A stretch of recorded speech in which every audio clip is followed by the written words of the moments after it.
People always say family makes you stronger. But what they don't tell you is that sometimes, it's your own family that sets you on fire. Just to watch how long you'll burn. My name is Lena Carter. And the night my stepmom burned my scholarship letter was the night I stopped being her victim and started becoming her lesson. I grew up believing love was something you had to earn. My dad used to say I was too sensitive. And my stepmom, Claire, made sure I never forgot it. After my mom died when I was 10, Dad remarried within a year. I remember standing in that white dress, holding flowers, while Claire smiled like she was auditioning for a movie called Perfect Wife. But the moment the honeymoon was over, so was her act. She hated everything about me. My voice, my hair, my laughter, my existence. If I left a cup on the counter, she called it disrespect. If I studied too late, she called it showing off. And if I got good grades, she called it luck. But I still tried. Every single day. Because part of me believed maybe, just maybe, if I worked hard enough, she'd see me. Maybe Dad would finally look at me with pride again.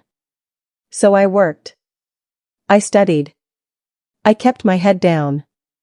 While other kids had sleepovers and vacations, I had textbooks and cheap coffee.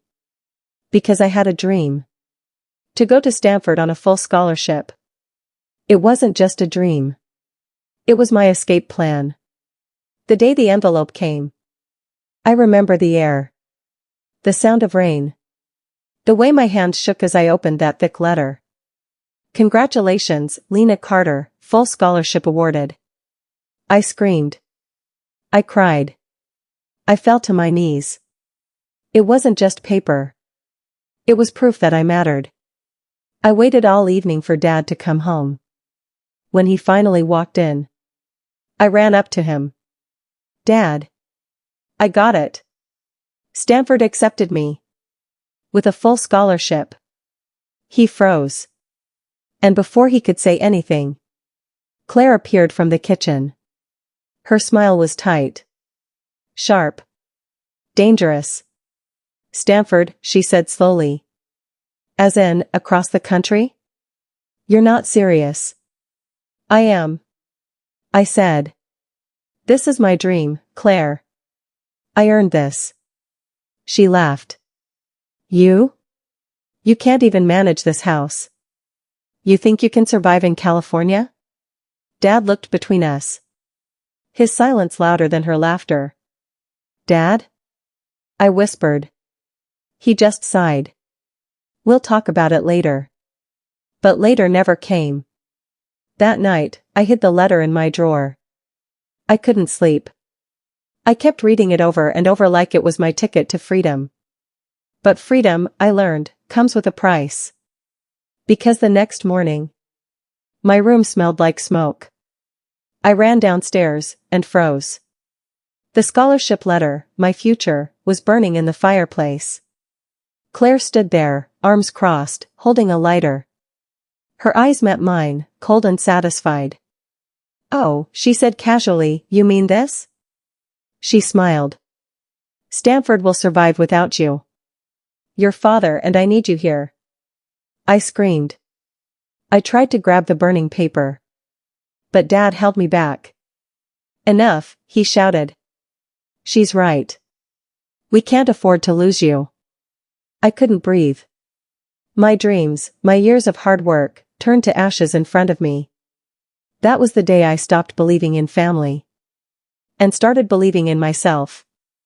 I left that house the next morning. No money. No clothes. Just a cracked phone and a heart full of rage. I walked to the nearest diner, asked for a job. The manager looked at me.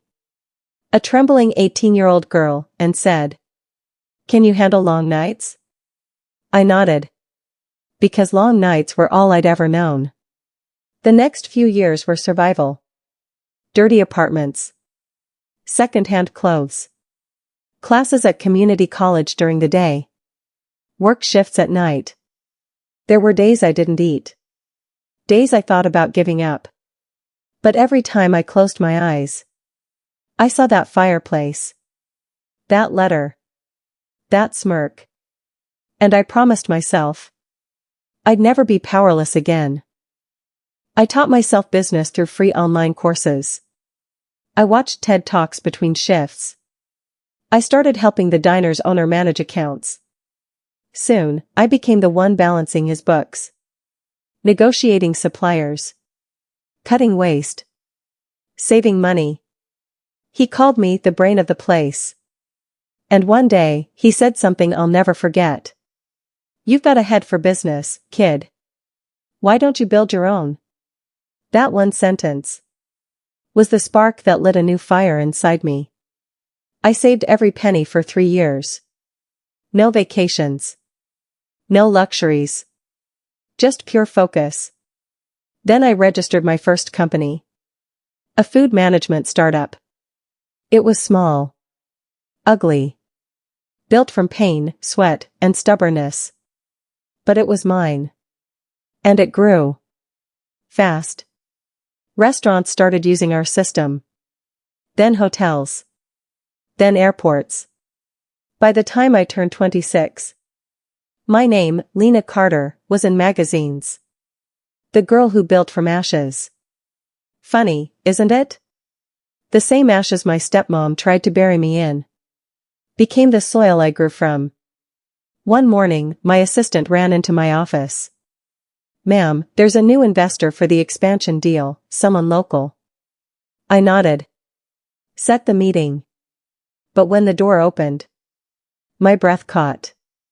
It was her. Claire. My stepmother. Her hair shorter. Her smile weaker. But those same manipulative eyes. "Lena," she gasped. "It's really you." I smiled. Cold. Calm. Controlled. "Mrs. Carter. Please, have a seat." She blinked. "Mrs. Carter? You used to call me." "I used to be naive," I interrupted. "Now I'm your potential business partner." The color drained from her face. She explained how her company, a catering firm, was struggling to survive. How ironic, I thought. She wanted a deal with my firm to save hers. She didn't recognize the irony. But I did. Life had a perfect sense of humor. I said softly, "I'll review your proposal and get back to you." But what she didn't know, the moment she left, I already made my decision. This wasn't just business. This was closure. Because the woman who once burned my future was now begging me to save hers. And I intended to let her burn. This time, in the fire she started. People say revenge is sweet. They're wrong. Revenge isn't sweet. It's quiet. It's cold. And sometimes, it tastes like justice served at a boardroom table. After that meeting, I couldn't sleep for nights. Not because I was angry, but because I realized how far I had come. There was a time when the sound of her voice would make me small. Now, her voice couldn't touch me. Still, I wanted to play it smart. I didn't want to explode. I wanted to educate. So I told my assistant, "Schedule another meeting with Mrs. Carter. I think I'm ready to make an offer." And as she nodded, I added quietly, "Make sure the cameras are rolling." The next week, Claire walked into my office again. Nervous this time. Her firm was drowning, and she knew it. She said, "Lena, dear, I'm so proud of you. I always knew you'd make it big." I smiled. That fake sweetness? Still the same. But now, I could see through it like glass. "Proud?" I asked softly. "You burned my scholarship letter." Her face froze. What?" I leaned forward. "I remember the smell. The ashes. The way you laughed." She swallowed hard. "That was a misunderstanding." "No," I said. "It was a message. A message that said I wasn't good enough. That I wasn't supposed to leave. That my dreams didn't matter. She tried to smile again.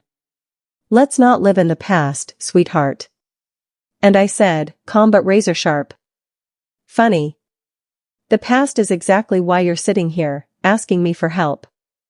For a moment, the room went still. Even the air seemed to stop moving. Then I slid the contract across the table. She grabbed it eagerly until she started reading. Her hands trembled. This gives you full control of my company. Yes, I said. You'll stay on board for 6 months, under my supervision. After that, you'll resign. No golden parachute, no severance. Her eyes widened. You can't do this. I can, I said. And I already did. Because by then, her company was already half-owned by my investors. The paperwork was done. The woman who once decided my future with a lighter now had her fate written in my ink. The next few months were poetic. She worked under me, every day, every meeting. People called me Ms. Carter. She called me ma'am. And I didn't gloat. I didn't mock. I didn't humiliate. I simply gave her silence. The same silence she gave me when I begged her to stop. But silence can be louder than screams. She broke down one afternoon during a team review. I can't do this anymore, she whispered. I looked at her. This woman who once made me cry myself to sleep. Now crying in front of me. And for a second, the old Lena almost felt sorry. Almost. Then I remembered the ashes. The way my father stood there and did nothing. The way she smirked when I begged her to stop. And that almost disappeared. When her 6 months were over, she came into my office one last time. Her voice was small. Lena, I know you hate me. And you should. But I just want to say, I'm sorry. I studied her face. Was she sorry for what she did? Or sorry that I won? I didn't answer. I handed her the termination papers. You're free to go, I said. The same words she once said when she threw me out of her house. She blinked back tears. Then she said something I didn't expect. Your father passed away last month. He wanted to see you. The room spun for a moment. I hadn't spoken to him in years. And now, he was gone. She continued, he left you something. I took the envelope. It was small. Old. Smelled like dust and regret.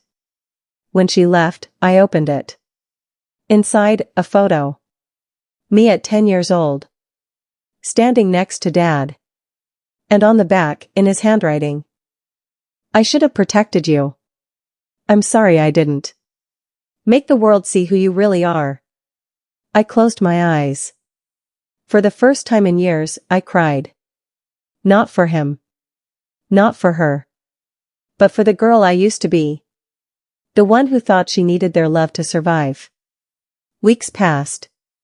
Her company merged into mine. She disappeared from the industry. And I grew, bigger, stronger, unstoppable.